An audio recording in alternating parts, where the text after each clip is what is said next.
So here you can see I have my button, the next button marked.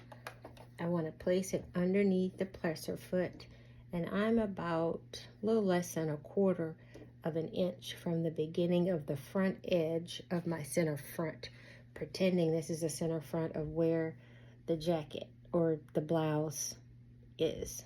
So I'm going to lower the presser foot here, and you can actually measure by bringing that needle down to see if it's about the same. So I think I can probably go back just maybe another couple millimeters back, very small.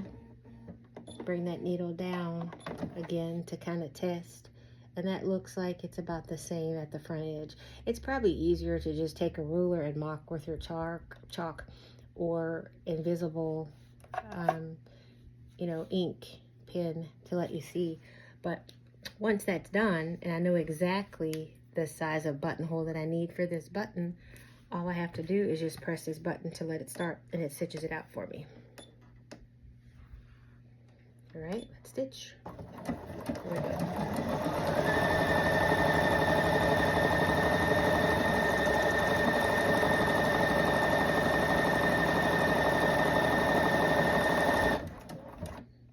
All right, and the bar tacks have been made.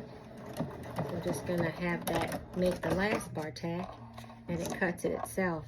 So once that lifts up, it's actually pretty uniform. So basically that's my first buttonhole. That's like the beginning edge of, let's say, where the blouse is, for example, up here. And that's my second one. So based on the stitches, of course, I just have to open this one just like I did here and clean those threads up if it were a real project. But that's basically it. So these buttonholes really do look good on the front. They look really good on the back. I just have to clean up the threads in the back here, and it's large enough for me to pull that button through. So if actually like this, I guess, getting it through there on a real blouse, right? Once it's through, I have about 2 millimeters of room on each side of the button. So I think it's just a perfect feature. Really excited. So I'm going to do that on the real blouse and share that with you to see what it looks like. Okay, so here you can see I have my needle at the area that's marked here.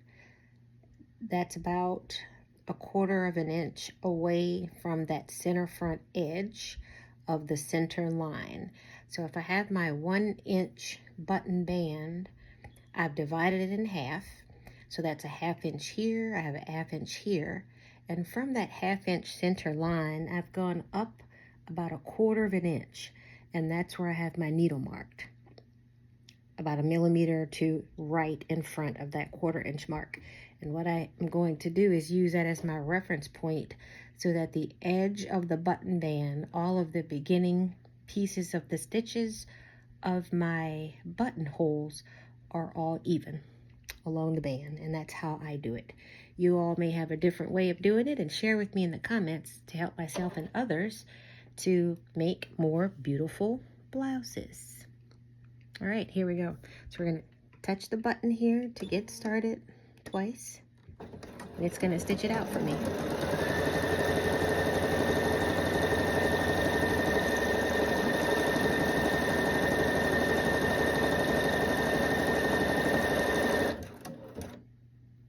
All right, and I'm going to cut it. All right, so let's test and see what it looks like. So perfectly centered where I wanted it. Back looks really good, just have to clean up those little jump stitches. So I'm gonna do that for the other 5 buttonholes all the way down. I'm just continuing with my buttonholes.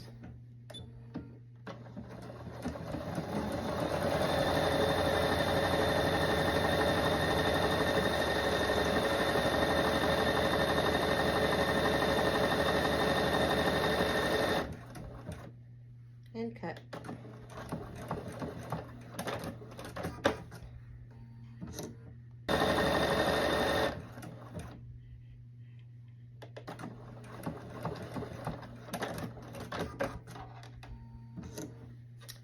So that's the last of the buttonholes. So I have all of them sewn down the button band. I think they look really, really nice. Just gonna go and clean that up, give it a good press, and sew these buttons on. But because these are not the flat buttons like these, there's a sew on foot with the 7 series or all the series machines, I'm pretty sure. I think it's foot number 18. Correct me if I'm wrong, but this is the 7 series, Bernina. And you could basically just take these, place it onto the sew on button foot, and it sews it on for you. But because these you know, have this little shank in the back, I'm gonna have to sew it on the old-fashioned way, which, you know, takes a little time, but when I've got that idle time, I'll do that and share it with you. And that's the last step of this classic shirt sewing. Remember to like, share, subscribe, and comment. Let me know if you guys do your classic shirts differently. Again, this was an oversized one, so it's a little different. There's no yoke with this one, so that's also done differently. And I will share with you when I do my little modeling of the finished shirt.